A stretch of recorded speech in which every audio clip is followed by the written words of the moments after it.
guys, I'm back with another video.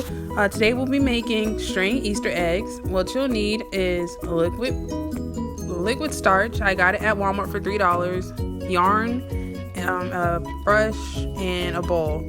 So what you'll do to start is you go ahead and put your yarn inside the bowl. Then you'll take your liquid starch and pour it right over your yarn. I just went ahead and made sure it was covered and completely soaked, and I also stood it up and poured it on each of the sides on the top, and then I just rolled it around for a few minutes in the starch.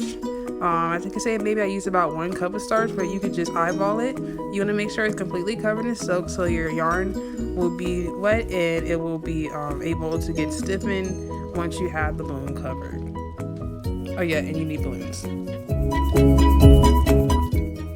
So what you're going to do once your yarn is completely covered, you're going to go ahead and start wrapping the yarn around your balloon. You can make the balloon the size that you want your basket. The bigger the balloon, the bigger the basket. I tried to keep my medium size. I wasn't sure how much yarn this is going to be. It was my first time making it. So I just wrapped the loose piece around the balloon at the end a little bit, not too tight because you don't want it to be hard when you have to pop it and pull it out of the basket. And so what you'll do is you'll just continue to wrap the yarn around the balloon until it's completely covered. I did use the whole entire yarn ball, that way my basket would be sturdy.